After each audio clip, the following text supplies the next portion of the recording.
Good evening, everybody. Thanks for stopping in the 19th hole. I'm here tonight a little bit different. Missing my buddy Nate. He's down in Mexico with the family, enjoying a nice vacation.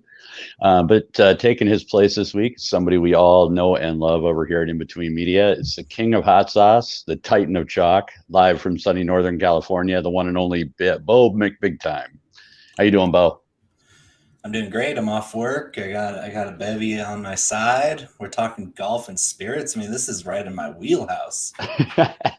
Yeah, I couldn't be more stoked to have you, man. This is gonna be a lot of fun tonight. So tell everybody where they can find you at. Most everything runs through my Twitter page at Bo_McBigTime. And then, of course, my food business that I sell non-perishable pantry items at BigTimeFlavor.co, home of the world's most deliciously intense condiment. That's hot box, gourmet, small batch hot sauce. And then 4 different seasoning blends to make the home cook even better than they were before. Yeah, which I'm still waiting on those samples, man. Samples. I don't have time for samples, man. Satisfaction guaranteed. Well, I've heard it. I've heard it's bomb. So maybe I'll just take the plunge. Yeah, I figure it's as I go along with the business for another few years, I'll be able to say like, "Oh, I've been making your mother-in-law's cooking tolerable since 2020," and that'll be my calling card. Is just like if you know everybody knows somebody close to them that they don't have the heart to tell them that the food that they make is woefully under-seasoned, and that's where I come in. I'm the guy that makes the food taste better, and it's gonna be what you look to make everything tolerable or just taste amazing. It's big time flavor. It's a punch in the mouth. You got a big dog over there.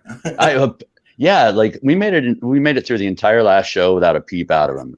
So I tell my fiance getting on tonight, I'm like, look, I pulled all the blinds. Just make sure the dog stays away from the door. I need like 45 minutes to an hour. That's it. No guarantee. My dogs are notorious because we have 2 big windows on either side of our front door. And so they're just neighborhood watching one on each side. And at anybody walking down our street, dog, human, whether they're across the street or on our side, they're letting out like, "We'll kill you. Quit moving past our house." And it's like bark, bark, bark, bark, bark. And it's like, you can tell them to stop and they will. But then as soon as the next person comes by, then they'll let it off again. So that'll probably happen to me too. Sweet. Well, at least we're going to be in the same boat because I'll tell you what, he's the world's biggest baby, but it barks worse than his bite. But he'll go off. It's still light out here, so people walking by are they're gonna trigger him. But anyways, barring any more dog outbursts, so tonight we're gonna dive into a little bit of High West American Prairie, talk a little bit about that to get the show going. And then we're going to follow that up with hopefully some valuable information and picks for the Open Championship over across the big pond this week. So I think if you're down, let's get right into get the bourbon flowing. Ooh, baby. Don't you love that sound? So High West, which was my guest co-host pick this week. So a little bit of history on those guys. They were started in downtown Park City, Utah, in 2006 by Dave Perkins and his wife Jane. Dave's a biochemist and was fascinated by the similarities between fermentation and distillation. Thought maybe he wanted to get into it. So it's kind of what spawned the idea. Something that's pretty interesting is I didn't know this, but High West is actually the first legal distillery in Utah since 1870. So kind of a long jaunt to get to 2006. But Are they still the only ones?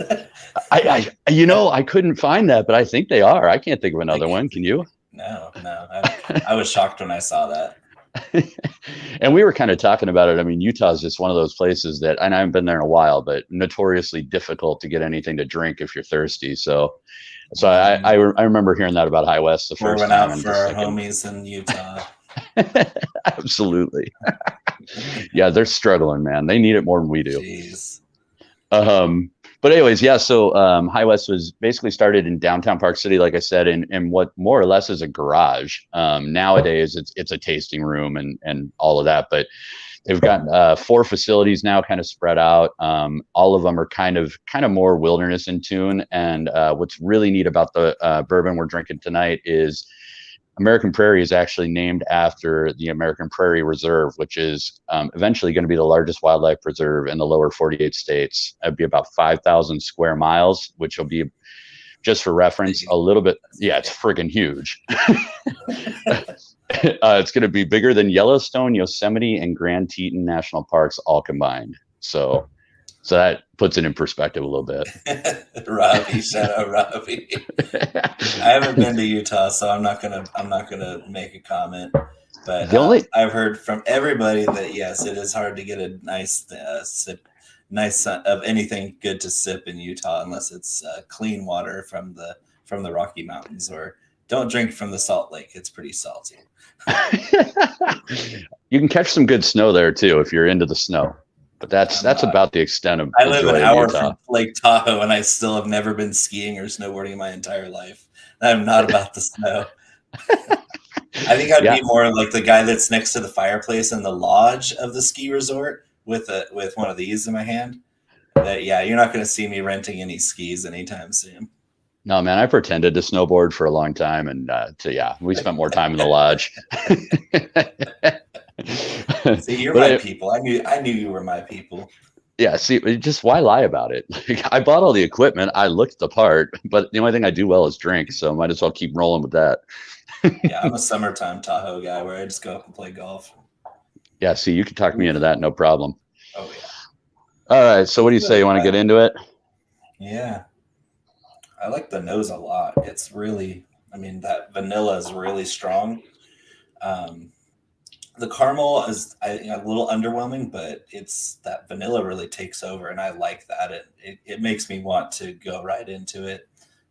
Some people don't like the vanilla because it's kind of really right there on the tip of your tongue right off the bat, but it's it's got good caramel color, a little bit light, but 92 proof. It's not going to be really dark. No, and it's, the thing that I think with High West is a lot of them are on the higher rye percentage too. So a lot of times with the nose and even that first sip, I do get, a fair amount of the rye. But to your point, it's got a really nice, like, sweet vanilla immediately once it hits your tongue. So for me, it's like that perfect blend of sweet and spicy, and it goes down smooth.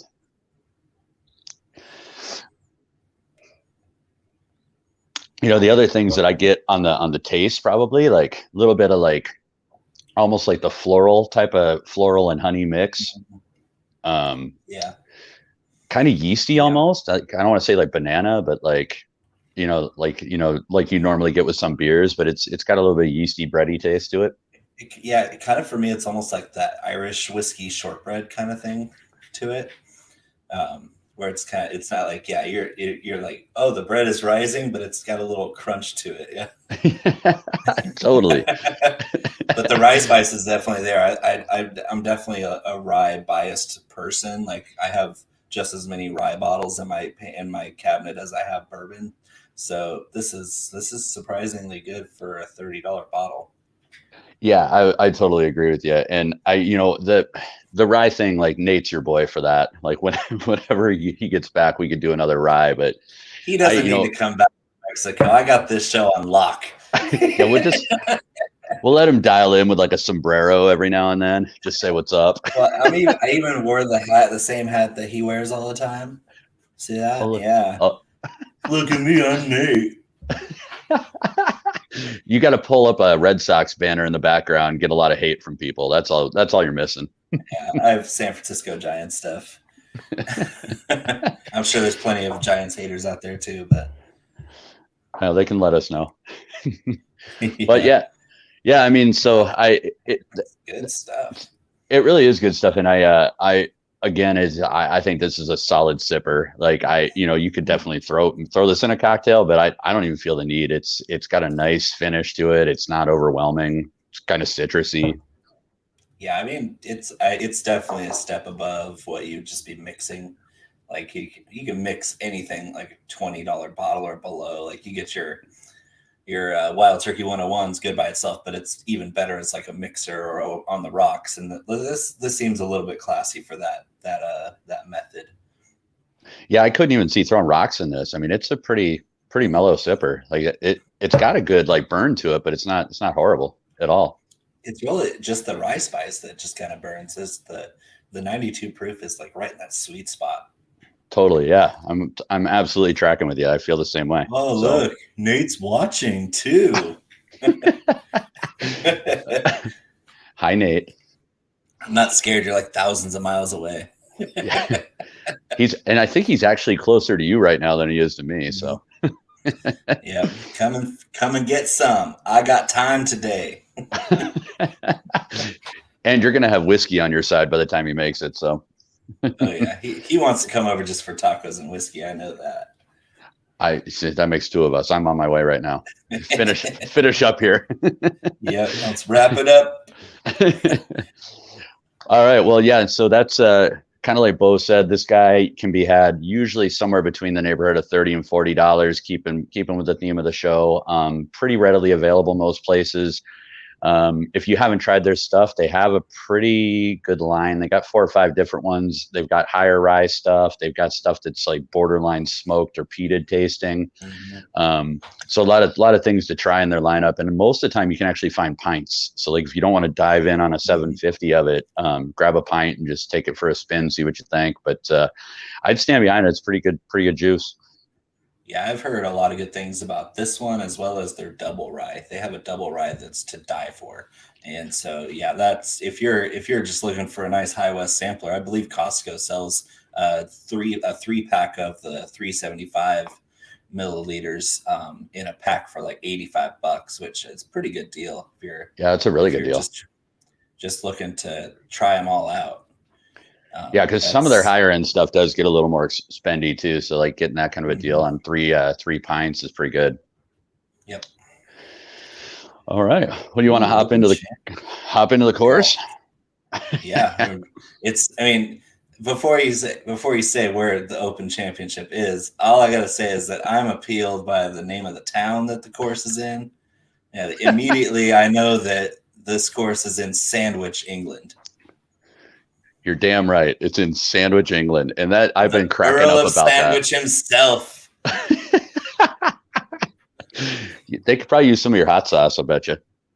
Oh, yeah, those British tongues couldn't handle the heat. I know that. they can stick to their boiled bangers and mash and keep it bland and baby foodish. It's making my stomach turn. Yeah, the British people that I've met that are good cooks, they don't cook English fare usually. That's for the tourists to say, oh, I got to try fish and chips. And like they have that at Applebee's, guys.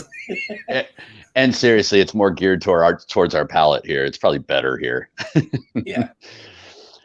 But like as Bo said, so we're in Sandwich, England at the Royal St. George's Golf Course for the Open Championship. Our last winner here was in 2011, Darren Clark, who beat out DJ and Phil Mickelson. Par here is 70, just under 7,200 yards. The kind of the defensive features of the course really are really deep fescue grass, as well as a lot of pot bunkers, including the deepest one that's in professional competition play, which is on the 4th hole, and I think it's 40 feet deep, if I remember right. It's ridiculous. Don't go in there. Hell no. There. And you can go on like YouTube and look at guys trying to get out of it. It's embarrassing. I mean, it's crazy. Well, I mean, for example, isn't the road hole bunker at St. Andrews like only 16 feet deep, and people have enough trouble with that one? Yeah, 40 feet. You're basically in a grave, and then below that another grave, and then below that you're in the mantle below the crust of the earth at that point. Yeah, the only thing lower than you at that point is molten core, I think. Yeah. Don't go in there. And I don't know. I mean, you play golf. I mean, even like a full swing 60 out of sand, I don't think I'm getting that thing 40 feet in the air. That's a hell of a shot to get out. Yeah, I think that it's 40 feet on the bank facing the hole, so you have to play backwards out where you're walking into it. Like you walk into it and there's just a sheer face. And so, yeah, going out towards the hole is not an option. So you got to play out sideways, which brings the fescue back into play, or you play backwards and you're working backwards at golf. It's not good for your score. Yeah, not optimal. Well, and it's good that you mentioned that, because that's actually fairly typical of a lot of even the pop bunkers, like greenside pop bunkers that you're dealing with. Some of them you just aren't going to be able to flop it up and over. You're going to either have to pitch out sideways or go backwards. And yeah, you got to be a creative player around the green this week, I think. So the course itself has got 2 really hard stretches of 4 holes. So just something to think about when you're looking at DraftKings scoring. Like, birdie streaks are going to be hard to come by. You're going to want to look at some bogey avoidance, definitely, because holes 1 through 4, tough. I mean, I think Tiger in 2011 started with a 7 on the first hole. So later went on to like be tied for the lead in that tournament, if I remember right. But he had a rough. I believe the weather came into play over the weekend and knocked out half the field completely. And he had one of his worst rounds as a pro in the 3rd round, I believe, of that tournament. And that was something I woke up early to watch Tiger make a charge on moving day, and he went the wrong direction. So you up at 1:30 to catch that?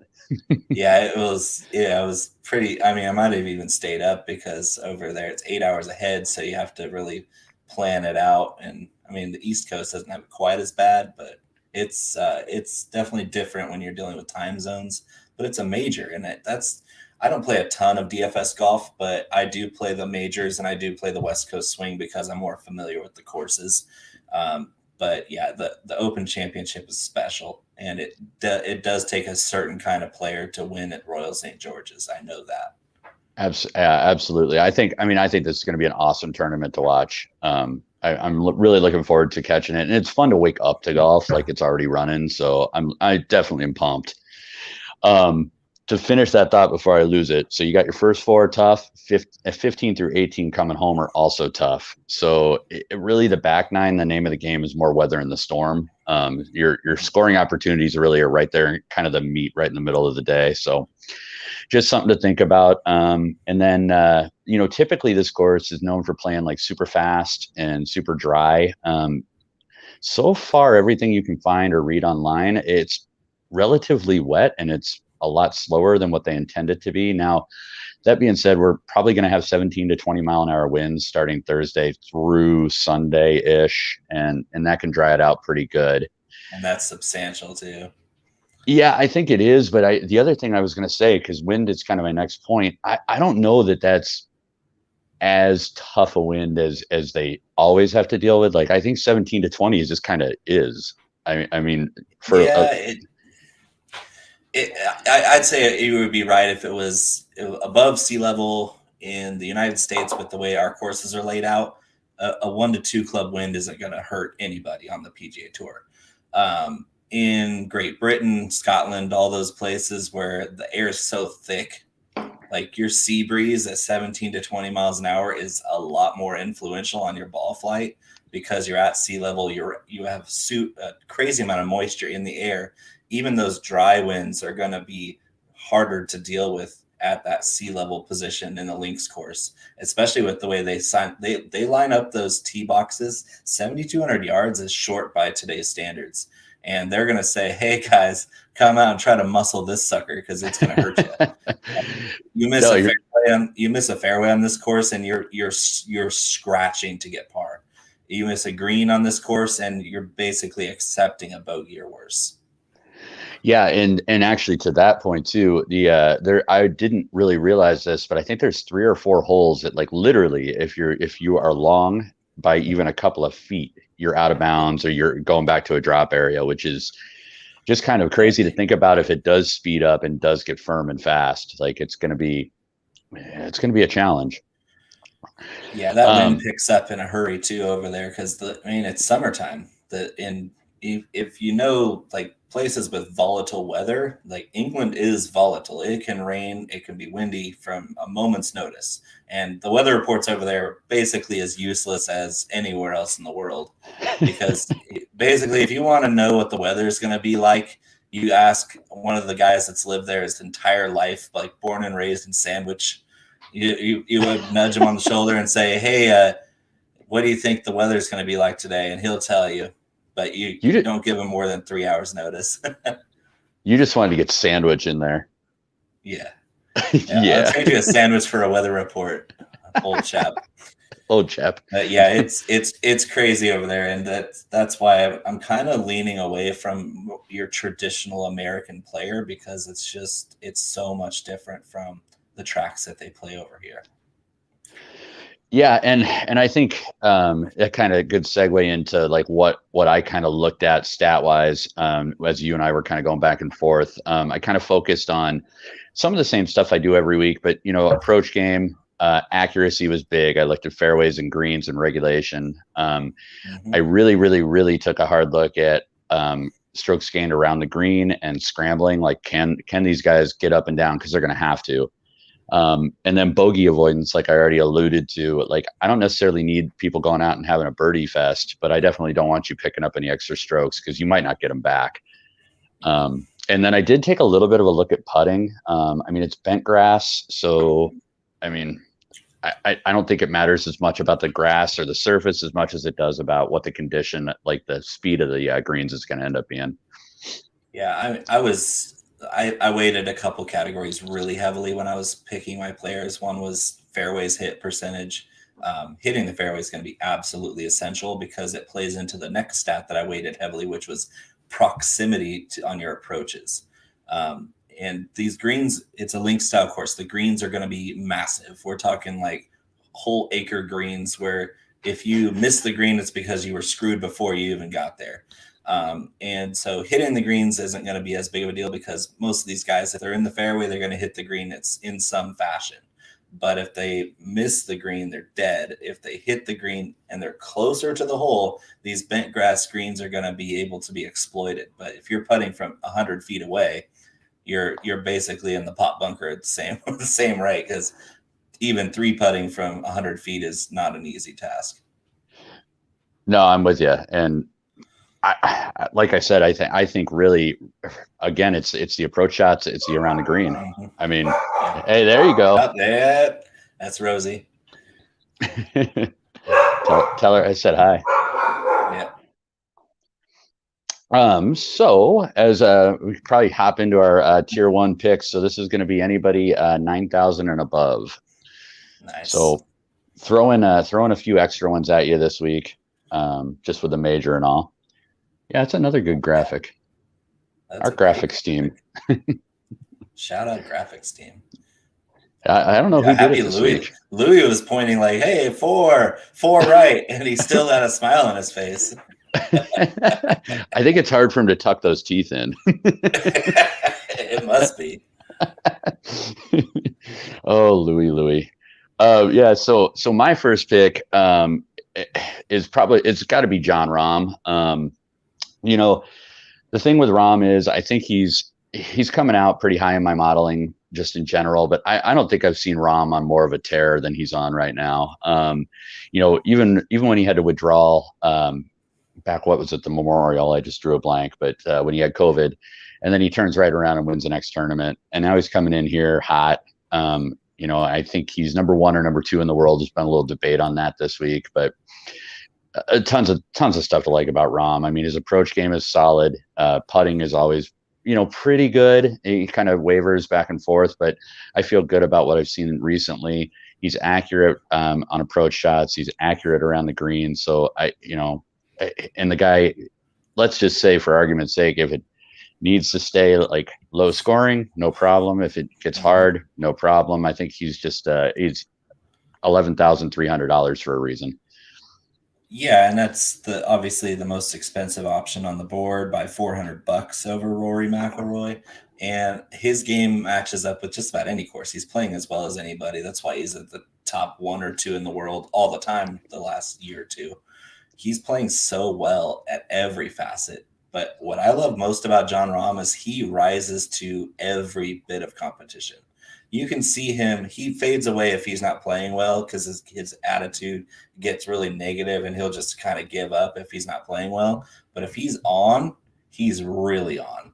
And that's where that birdie streak kind of comes into play, because there's not many guys that can go on a birdie streak no matter how hard the course is playing, but Jon Rahm can. Yeah, and Jon Rahm too, to your point. I mean, when he's in the zone, I mean, look out. I mean, he's going low. He is going real low. So, and like I said, I mean, I would be willing to pay up for Rahm this week too, just from the standpoint that he's not cost prohibitive. I mean, there's plenty of stuff down at the bottom. I mean, lots of good guys that normally wouldn't be there in a normal field. So rolling out Jon Rahm, there's not a whole lot of argument against it. My next one would be Brooks Koepka, the big game hunter himself. And if you've watched any of our previous shows or read any of our articles, I am not much of a fan of Brooks Koepka as a human being, but I do recognize the guy comes to play in majors. And I think the other thing that you'll hear it everywhere, every podcast you listen to this week, but just in case you missed them all, he did come up on the Euro tour, which is a little bit different nowadays. A lot of people are coming off the Corn Ferry, but Brooks toured around Europe for a little while to kind of cut his teeth. So he's got links experience. He's kind of knowledgeable with what the weather changes might be, kind of understands who he's playing against, like the type of players over there. And I just think, again, even stats aside, which his stats are just fine, but stats aside, it just you almost have to play Brooks in a major. There's really no debating that Brooks comes to play. I'm looking at his game log and certain just in between tournaments that he's playing for sponsors. Basically, he's not very good. But every single big tournament, even the non-majors, like the Workday, the World Golf Championships, he comes for those too. We're talking top 10 on every single one of them.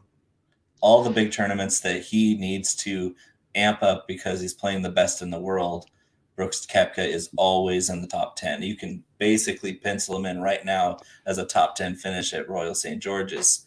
I am concerned that this particular course doesn't match his game that well. He's not the most effective player with driving accuracy. He kind of gets away with it, but because he's just got brute strength to escape most first and second cuts of rough in the United States.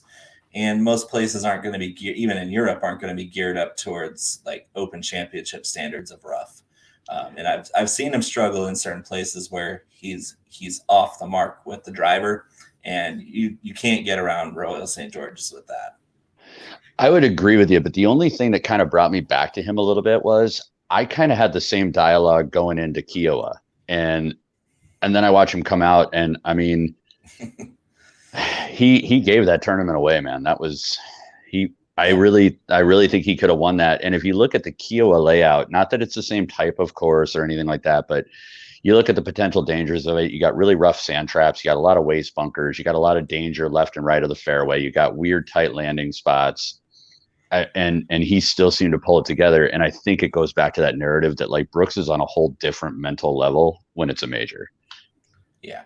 And even to that effect, Kiowa is a lot longer than Royal St. George's. So his advantage there was still his power and his length. So the field being more equal for shot making at Royal St. George's versus Kiowa kind of brings that back into brings somebody like Koepka is going to dominate compared to at a longer course, whether or not the rough is long.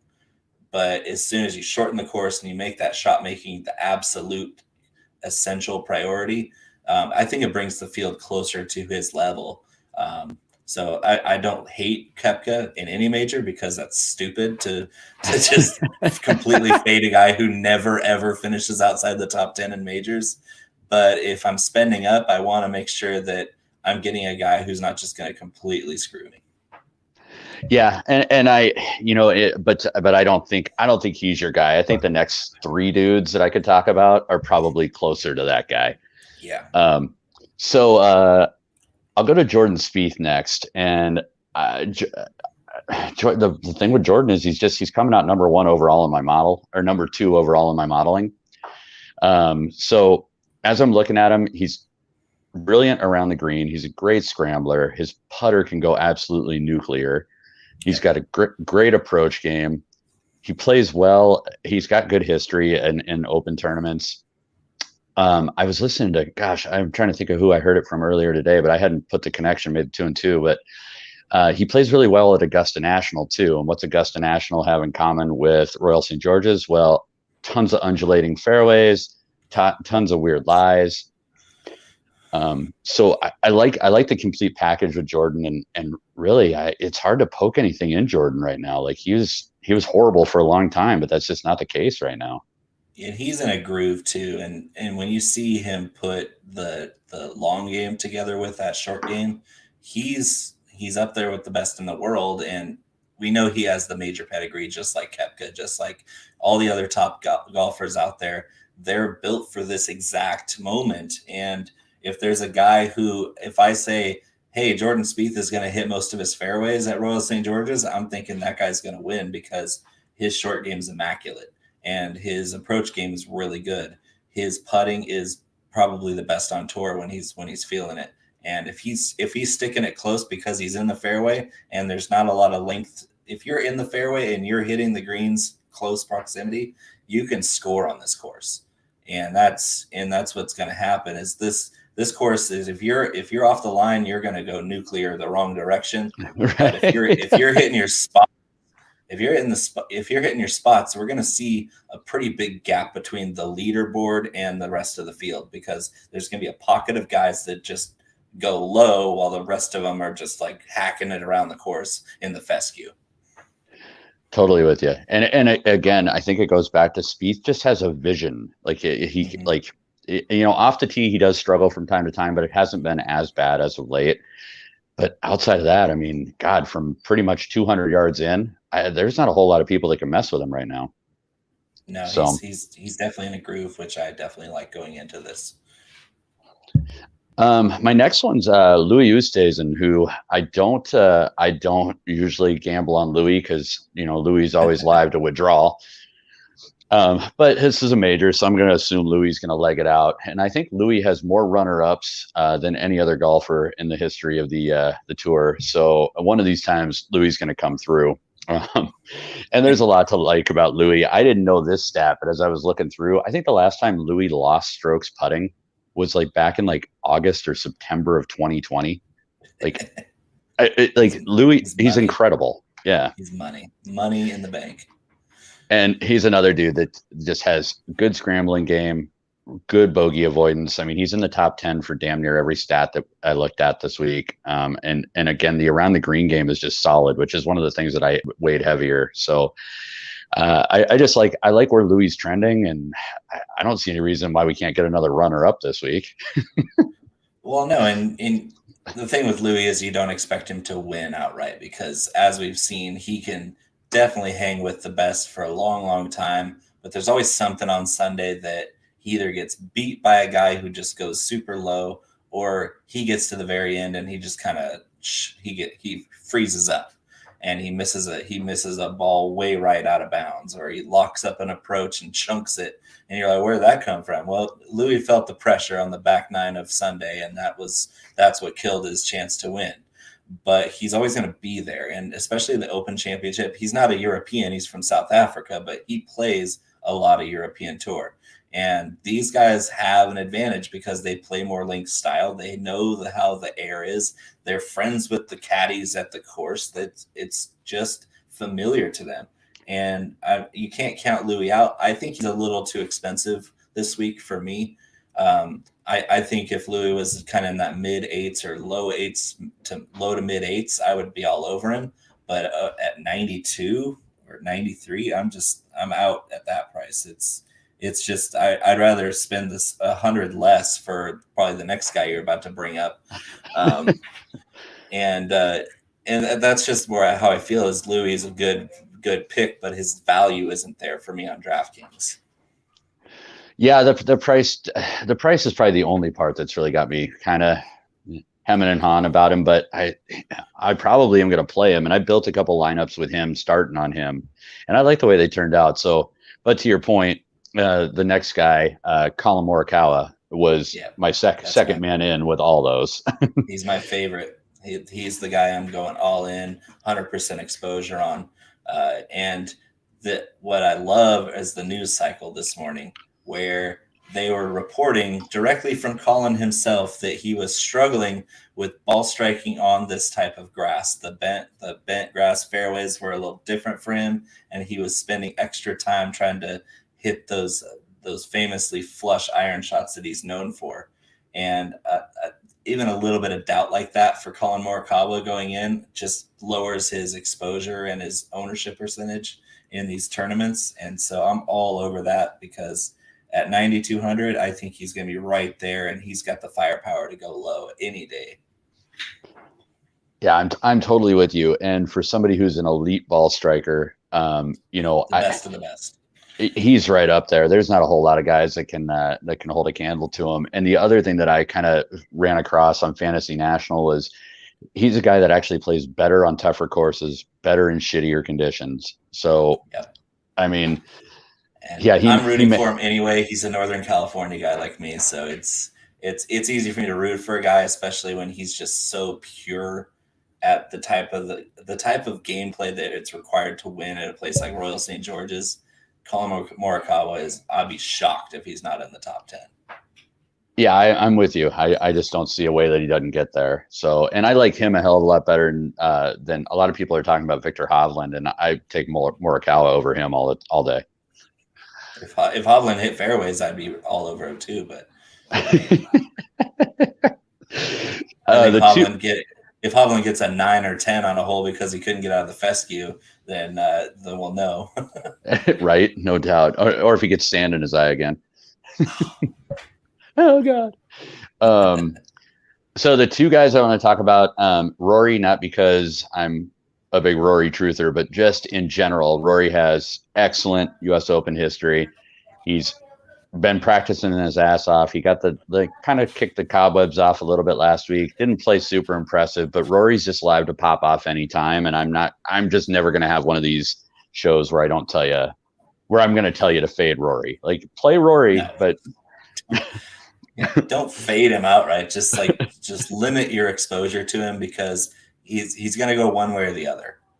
And I feel the same way about DJ, because you never know if DJ's in the zone or if he's just like zoned out, and you just don't know. And DJ in the zone could blow this field away, because he was 10 years ago was a long time at the same course. DJ was a completely different player back then. He wasn't a world number one at that point. He wasn't doing a big winner on tour at that point. He was a superstar in the making, and he was top 3 behind Darren Clark, but he had that tournament in his hands 10 years ago and couldn't finish it. If he's in that same kind of zone in this day and age, there's no way that that a Darren Clark type player is gonna be able to take him down, because Dustin Johnson in the zone like he was 10 years ago is finishing the job this day and age. Yeah, 100% with you on that. And with Dustin, I just wish that there were a few more signs of life right now. That's all. Right. Like show us any kind of fire, or like just something to go on. But to your point, man, he's an amazing player and may just show up and lap everybody. So he's just gifted. Yeah, isn't he though? And then Bryson, I can summarize Bryson in one word. Yeah, fade. Everybody's going to be on top about him. Rodeo. Not his rodeo. Yeah, I'm not for me this week. And it's, put it more succinctly, I don't think Bomb and Gouge has any place on this course. It's a place for shooting an 81. Yeah, straight up. Yeah.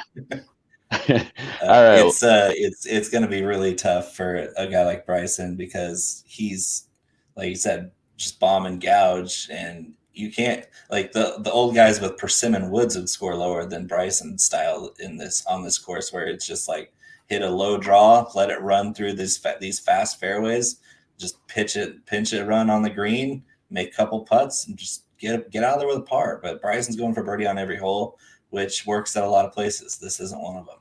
Well, I want to see him get out of one of these pot bunkers with a 60 degree that's the length of a 6-iron. You show me how that works. He's going to try. I know that. Oh, he's going to have to try, I'm sure. So anyways, that's our top tier. We'll bounce down into the mid tier. So this will be our anything from 9K down to 7K. Kick this one. Who we laughing faces. I like The guy on Burger. top. Yeah, Is that some Hulk Hogan going on? Burger's like, I can't hear you. Yeah, but yeah, the guy on top is confused. Is that my aunt in the crowd? Oh, I have fans this week. Cantley. Yeah, so popping off with Cantlay to start. So with Cantlay, the main things that I really liked about him, he's super consistent in avoiding high numbers, which is again, I think a keystone to this week. He's number 6 in the field overall with in greens and regulation, so he's hitting on target. He's also like a sneaky good scrambler, which I didn't know until I was running through everything. He's in the top 20 in the last 24 rounds for scrambling gains. So I like the short game better than I thought I did. And I like the accuracy that he brings. Yeah. I think, I think more or less I like the form right now too. I mean, he's had a couple of little speed bumps. Yeah. He had some personal stuff going on, but yeah, I think Cantlay really could compete this week. He can if the weather holds up like you said it is. I think he's a really smart player. He plays around the course with his brain, which is always nice for a link style course. You have to plan your shots in advance. But as soon as that weather turns sideways, which it very well could over the weekend, I think Cantlay is done. He's done. If you're playing into a little bit of sideways rain, that's the kind of player that's just going to get swallowed by the course. But it's also, I mean, at its current outlook, forecast, whatever you want to call it, Cantlay's a great play. But I think if that weather turns, Cantlay's going to fade away, which is a risk you might be willing to take in a tournament because maybe some more people are fading him for that reason. Well, and it's interesting because the next guy, Patrick Reed, segueing into him, it seems to be that people are going up to Reed and going off of Cantlay. So Cantlay right now is tracking around 17%. Reed's almost up above 20 for projected ownership. So I don't get it. So here's my take on Reed, and this is more of a just historical eye test. Reed for me is another guy that shows up to these events. He wants to win. He wants to grind it out. He wants to talk shit, and I think when you got a competitor that's got some fire like that, plus somebody who's got a pretty stout short game like Reed, I think that's a plug-in play there. Oh yeah, and he's underpriced, and that's probably why his ownership is so high. He does fit the course, and he is a streaky player where he can get red hot. And again, if he's red hot, he's always going to be at the top because he can go low with the best of them. And we're talking about a hyper competitive guy. It's like he's in the mold of Koepka, but with a better short game. And so, yeah, at this price point, I'm not surprised his ownership is rising above 20%. I still worried about him being Jekyll versus Hyde because he's another guy that can get in his own head if he's not playing absolutely optimally on Thursday. That's another guy that, like, if he shoots a 73 on Thursday, he's probably done.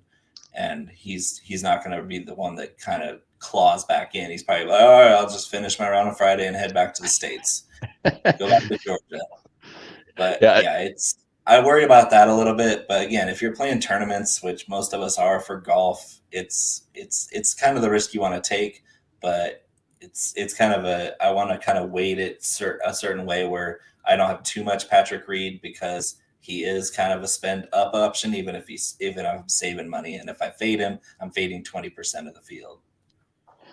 Yeah, and I think that's where that you got to make that decision, because if 20% of the field is right and then he ends up winning this thing and you don't have him in your lineup, you're sunk. But in contrast, if he blows up in his own head, then you've outpaced 20% of the field. So, I'm in the camp that's probably going to play him. I think the things that he brings to the table outweigh the things that he lacks. And right. So I think I'll find leverage somewhere else. But so I'm in on Reed, but there's some other guys in this price range that work pretty well too. So like the next one is my second favorite guy.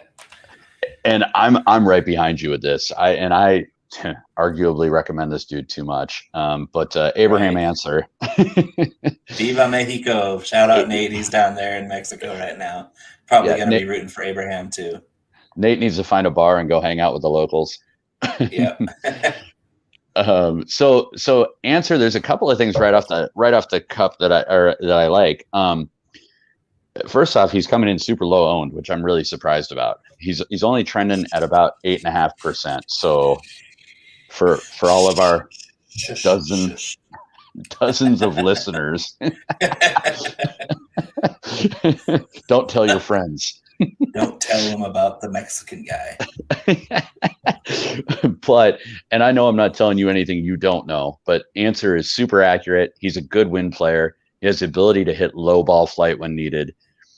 He's an excellent putter most of the time, and he's really stout around the green. I mean, just everything points to this being like tailor made for this guy. So, and he's one of the smartest players on tour. You don't see very many. Like sometimes he'll go stretches where he doesn't go low, but you never see the guy blow up. He doesn't shoot the 78 to 80 at any point. I don't think I've ever seen him shoot worse than 76. And it's just because he's so zoned in on he sets goals. Like I know the guy just goes out there with a plan and he sticks to it, and he's got a system. And you get those best tour players in these kinds of pressure situations where it's just crippling to some guys that are like just going around the course for a stroll and relying on their talent, like DJ or somebody. Koepka they're just like hyper talented. Answer is just a lunch pail guy. He's out there.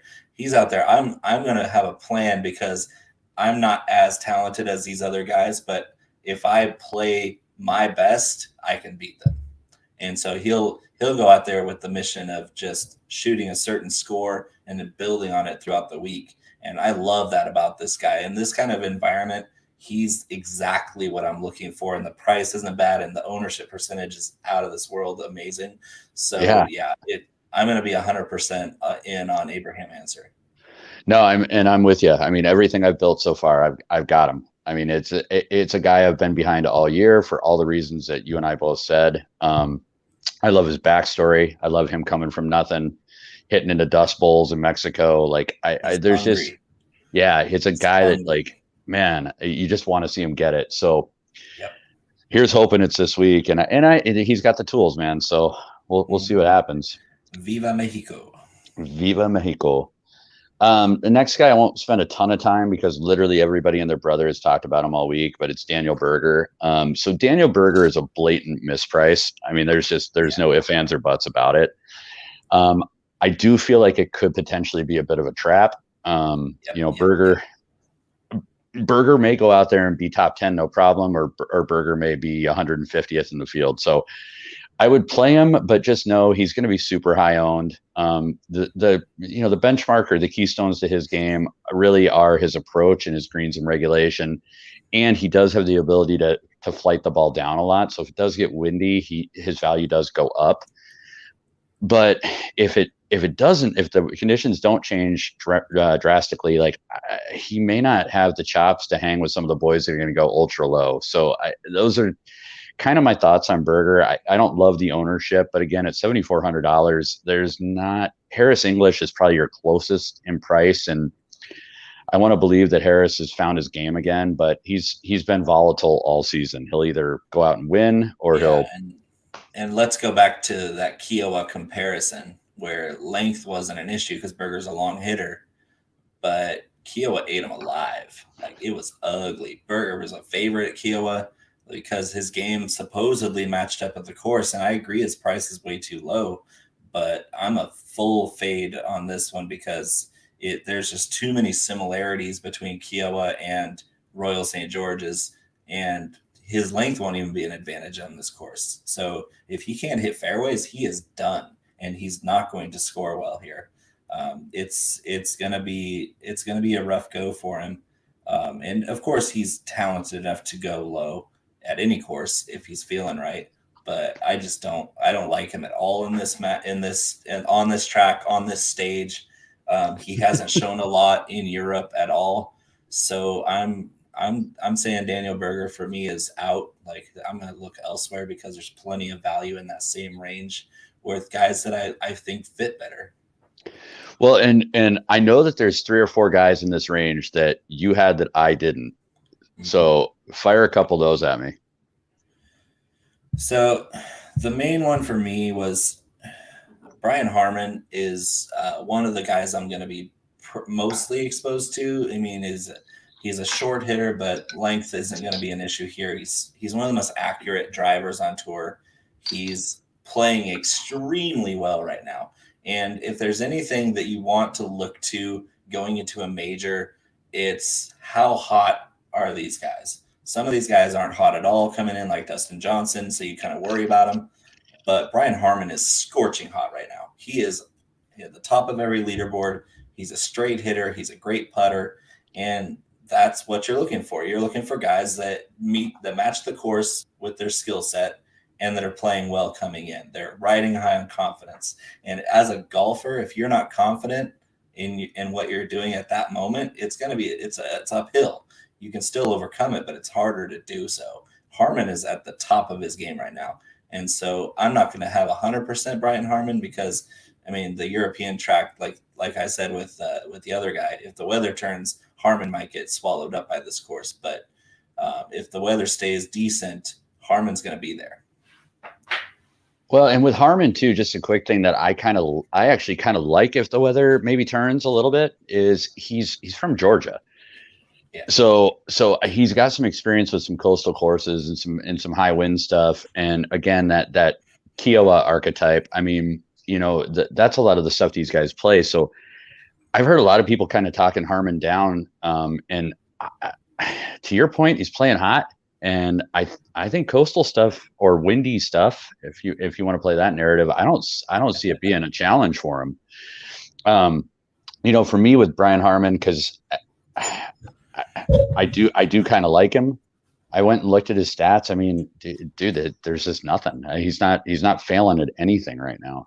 You know, the John Deere was an anomaly, but if you look at the 1, 2, 3, 4, 5, 6, 7, 8, 9, 10, 11 starts before that, he missed the cut twice, but then he had no worse than a T19. And, yeah, I mean, and people love to see the bombers, of course, in the United States. A lot of the courses are set up for if you're a 310 average driver, you're going to dominate if you find the fairway. You're just going to score like crazy because there's really no obstacle to scoring in most of the tournaments that aren't majors. And Harman isn't that guy. He's not going to go super low on those long tracks like DJ or Koepka or any of these long hitters are going to do. But Harman is solid. Like he's just sharp. Like he's a sharp. Everything he does is precise. And in a major where you can get out of your game pretty quick if something goes against. I mean, everybody's going to face diversity in this tournament, and Harman's the kind of guy that's going to have a quick out to move on and get going. So yeah, he's a solid pick. I think he's a lock to make the cut. And you want if you're going to place in a tournament, you need all 6 guys to make the cut so they keep scoring on Saturday and Sunday. And so if you're looking in this tier as somebody who's not going to be volatile, I think Brian Harman's perfect because I don't think there's any way he misses the cut in this tournament. I'm with you. I don't think so either. Hey, knock on wood. So talk to me about Poulter and then talk to me about Neiman because I am not on either of them. So tell me why I should be. So Poulter for me is just he's an enigma. Like he's the guy that could be playing like crap for 2 years straight, and he'll show up to the Open Championship and be in the top 10. And it's just the way he is. He's a cantankerous little turd, but he rises to the occasion. He's one of the best Ryder Cup players to ever live. I mean, you get him in that one-on-one kind of like him against the world, and he all of a sudden goes from just another English guy to this guy is legit world class. He makes every putt within 40 feet, and him getting hot on the greens. It doesn't matter where he is. He could be anywhere on the green and just, that hole looks like a garbage can to him.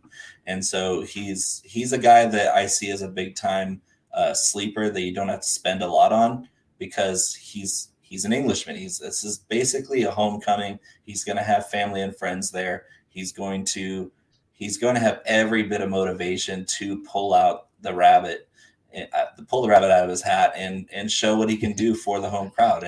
And just like with Paul Casey, who I'll talk about a little bit later, Ian Poulter is the kind of guy that is going to be challenged to show the world what he can do in his home country. I can see it. And he's got links experience. He's relatively low owned. And he's playing hot right now. He's top 40 in his last 5 tournaments. Yeah, I'm looking at that 6 too. Tournaments, yeah. 6 tournaments in a row in the top 40. Playing well, confident. Plays good in wind. All right, I might be able to get there. Top 5 at the Scottish last week, so I'll think about it. I'm not saying load up Ian Poulter. I'm just saying if you have a couple lineups in there, he could surprise a lot of people, and so he's going to find his way in a couple of mine. No, and I can definitely see that. And then I know Neiman. I know Neiman's a guy that's kind of popping up all over the place, and I'll let you say why you like him, and then I have 2 simple points on why I don't. So Neiman is volatile. He's definitely risky because he's either going to blow up and go low or he's going to blow up and go really high. But he's a magician, and he's the kind of guy that can scramble with the best of them. And I like that about him. I like his creativity. I like his competitive edge. And I'm looking for a dart throw in that range. Neiman is the kind of guy that could surprise everybody and just go low 4 straight days. And he's another like doesn't make any emotional anything. You don't know what's on his mind because he's just so placid. But I don't think the moment's going to get to him. And if he's playing well, he could play with the best of them. Yeah, and so here's what I don't like, and it just is really resonating with me this week is out of the last 10 rounds with him, he's not gained around the green. He's always gained around the green twice. And so I worry that maybe he's lost a little bit of that scrambling lately. And this is not a place that's good to try and find it. However, one of the things I would say is a good counterpoint and why maybe to play Neiman is he's tremendously good at flighting the ball low. He's tremendously good at playing in the wind. And so if it does get really windy, Neiman would be a clutch play. And even if you don't start him for your full tournament, if the wind and the weather turns on you on Friday or Saturday, it might be an awesome showdown play. Yeah, and he's really creative too, and that's something you need in links golf is a vision. You want to visualize every shot because some of them are blind shots. This course compared to other links courses has more hills, more undulations in the fairway. So a lot of these pins aren't just sitting right there in front of you. Like at St. Andrews, you could see the pin if it was 800 yards away because there's no hills whatsoever. It's just flat, wide open. And Royal St. George's is narrower, shorter, and there's going to be a lot of blind approaches. And Neiman's a really creative ball striker. He like you said, he's really good at flighting the ball up or down and shaping it right to left and left to right. Those kinds of ball strikers that aren't necessarily the most solid ball strikers, but creative ball strikers tend to do well on links courses. Yeah, and I'm with you. I mean, that's the name of the game this week, and you'll hear it a lot of places. Creativity for sure. So, all right, we'll hop into our bottom tier. This is 7K and below.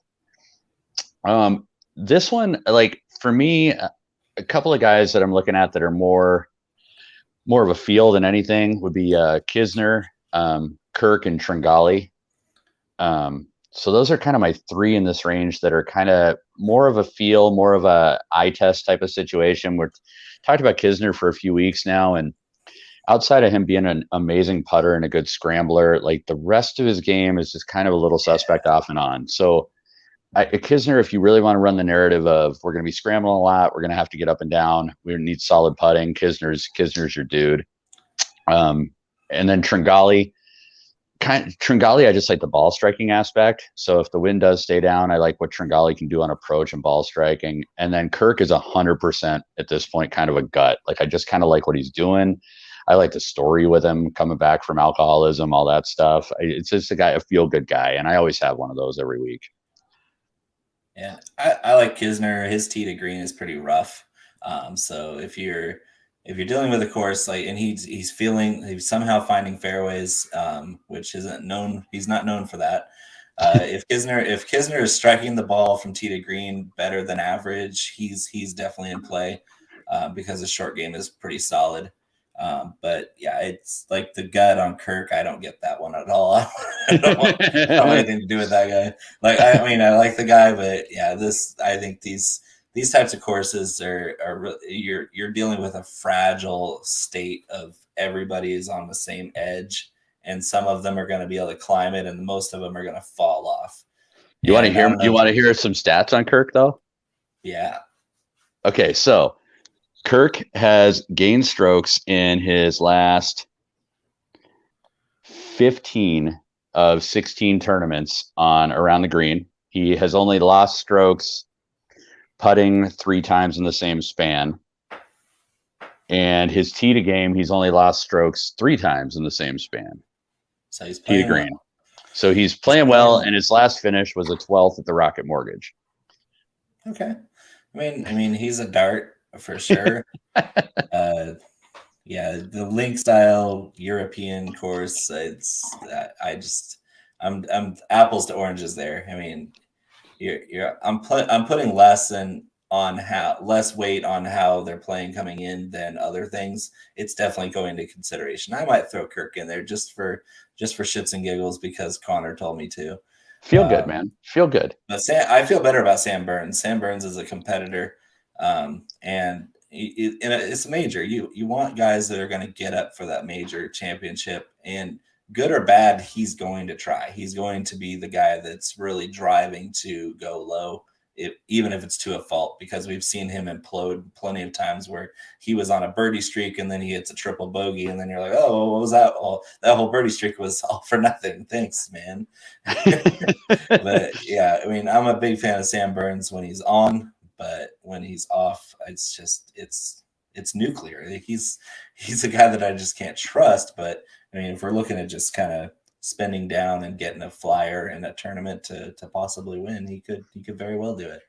Well, and I think what's kind of cool with Sam Burns right now too is I feel the same way you do. And on top of that, like everybody's projecting this guy to be the chalk of the week, and I'm looking at generated lineups right now. We're only around 9%. So I mean, people are coming off of Burns, which is kind of good news because at 6,300 that opens up a ton of salary relief up top. Huge. So, and I feel good about him making the cut. I mean, I don't know if he's going to come out and win, but I feel good at 6,300. He'll at least get through. Yeah, if you're spending up on a couple of those expensive guys, he's going to need to be there. A couple of guys that are getting a little bit of steam behind him: Matt Jones, Lucas Herbert, or Herbert, depending on who you ask. And then Brendan Todd. And Brendan Todd is probably the one of the 3 that stands out to me because Brendan Todd can play in the wind. He's got a good game. So the other guys are getting a little more hype behind him, but I was kind of curious what you think on Brendan Todd.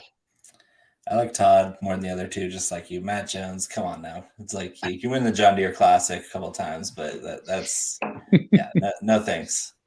Yeah, he's not a big game player. He's an invitational player. He's gonna play those minus 26 tournaments really well because he's a birdie scorer.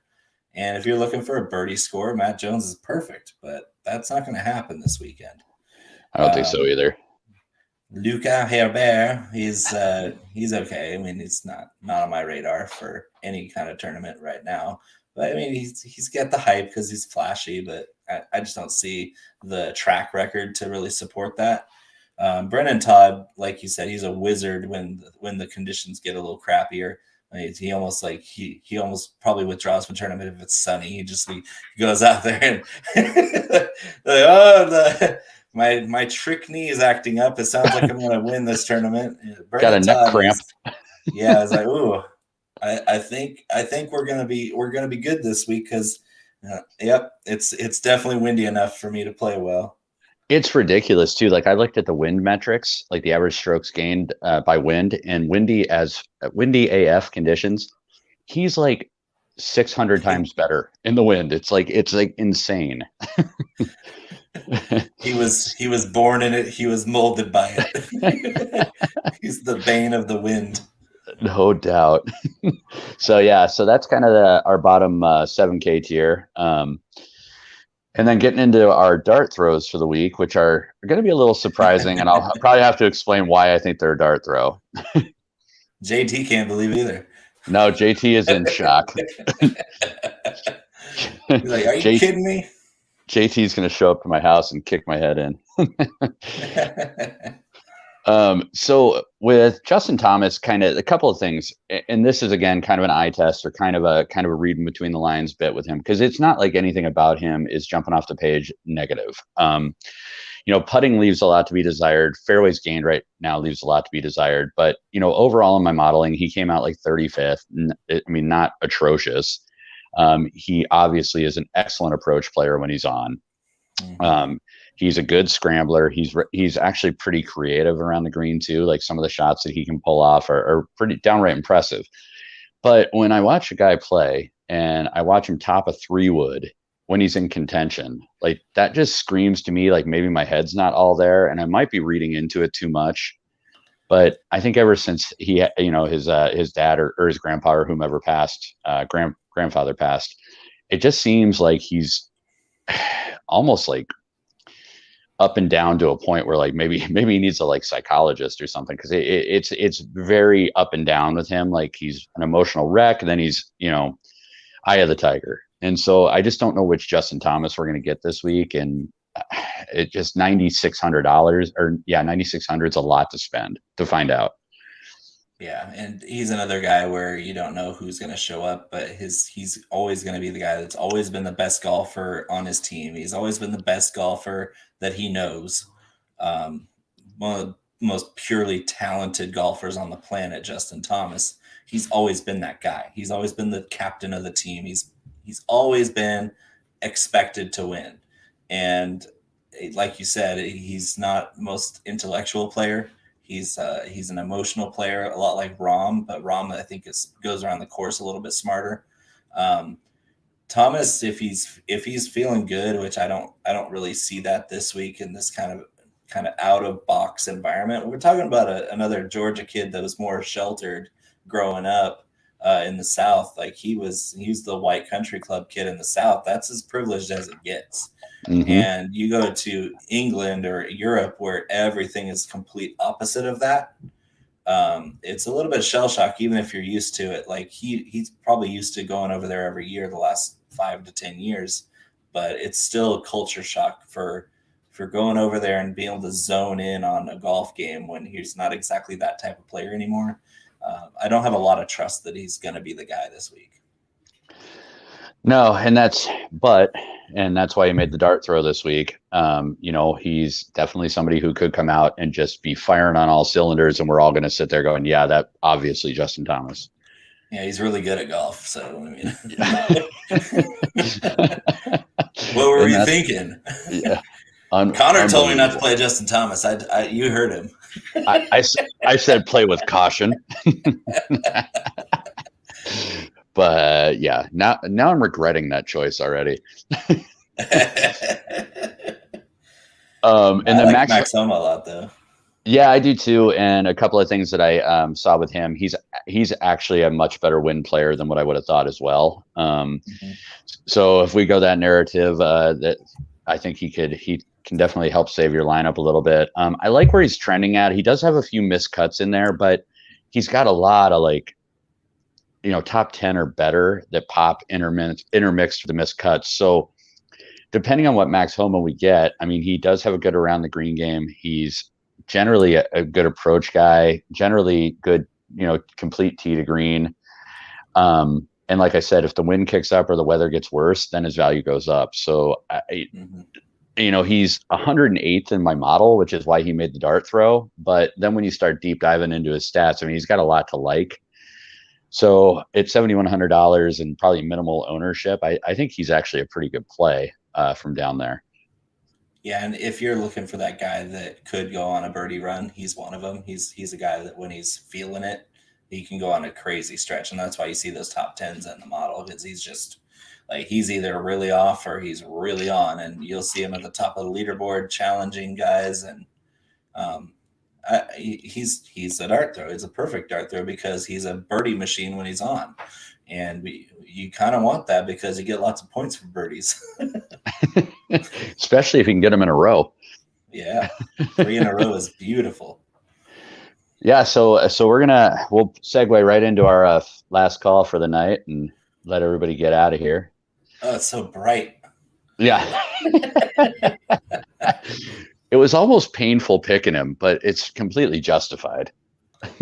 Yeah, he's got the game for it.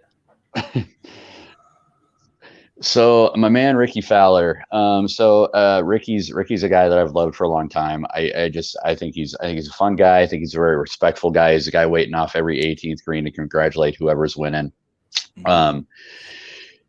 I actually don't mind where his game is trending at. Finally, like he's finally looking good. The reports are he's going back to an older style of swing that he was used to. His putter came to life over the last 3 or 4 tournaments, which is, if Ricky locks in that putter, I mean, watch out everybody, because he's got a stout putting game, always has. He's got a great around the green game. His approach play is good when his irons are on. And he's got a naturally low ball flight. Like, it's just his ball flight for his whole life is naturally low. Yeah, low draw his whole life. I don't think he can hit anything else. He's just low piercing draw every shot. That flat plane of swing is perfect for links golf. I see it. I mean, I saw this at the bottom of the list and I was like, yeah.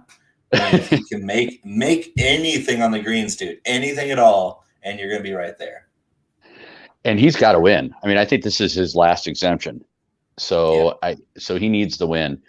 And I've seen him play in some god awful conditions, and he just seems to rise to the occasion too. It's almost like he likes it. So I really, really actually love Ricky Fowler, but he made our last call because, quite honestly, this is pretty much it for him. I think he's got to win. He's got to pull something out, or he's better start plenty of money on endorsements. I think he's gonna be fine. Yeah, well, he might take up motocross full time. He can do whatever he wants with the money he's got. No, that's no doubt. But yeah, so insurance is covering him everywhere he goes. Progressive. Farmers, whoever he's with, I can't ever remember. I think it's Farmers. We'll take Farmers. So anyways, I think that's pretty much everybody for the night, unless, Bo, you got any other dart throws you want to throw in there? No, I mean, Paul Casey we kind of brushed on, but another guy who's just so consistent. He's always there in the majors. This is right in his backyard. He's a gamer. He's the guy that is going to grind to be at the top, and he's not the best scorer, but I mean, like, things get down and dirty. I think Paul Casey will be there at the top, and just like Poulter, it's like he's got a lot to prove. With most of the rota for the Open Championship being in Scotland and Ireland, there's only a couple spots in England, and so every 10, 12 years, or 9 or 10 years, you're looking at a chance for these English golfers to show their worth in something other than the Ryder Cup. Yeah, and you brought up Paul Casey to me too, and I kind of like him for all the reasons you do. And actually, as long as his back spasms are in check, like, he's actually trending pretty well. I mean, I like what he's been doing for probably the last 20 tournaments or so. Again, around the green game is solid, approach is solid. Putting is probably the one spot. Yeah. If you really dive into it, I mean, it's just not great, but it's clutch though. I like clutch guys. Yeah, and I he's another one though. To your point, he's got some experience, and if the weather and everything changes, he's going to be able to compete. So I like Paul Casey too. I'm with you. Yep, cross our fingers. There's a few of them we're crossing our fingers on this week. Yeah. All right. Well, we got. I think we got one more show 2 weeks from now. Before Nate returns from Mexico. You can find me at @Koff_DFS. Bo? Oh, sorry. It's Bo_McBigTime, fantasy football, DFS, Dynasty, Devy, a little bit of golf, a lot of bourbon. Yeah, you know a lot about both. Yeah, I just enjoy things, and so that's what I'm passionate about. I'm going to try to learn as much as I can and get better at everything. And so, let's good luck to everyone who's playing along with us on DraftKings to take home some cash this weekend. Even then, just getting up early or staying up late to watch the rounds over there in England. 8 hours. Remember, it's 8 hours ahead from the West Coast, so it's 5 hours from the East Coast. Yep, your lock's going to be, I think it's 1 a.m. Thursday morning. So set your alarms, get everything ready to go, and enjoy, because this is like golf in its birthplace. I mean, every year we get to watch golf as it was intended to be played. yeah, I'm super excited. It's going to be a fun week. I can't wait to recap it with you in a couple weeks. It's going to be awesome. Yes, sir. All right. Well, thank you. I appreciate you coming on tonight and filling in for Nate. And yeah, looking forward to the next one. My pleasure. All right. Cheers to everybody. It's empty. Dang it. Passion tea.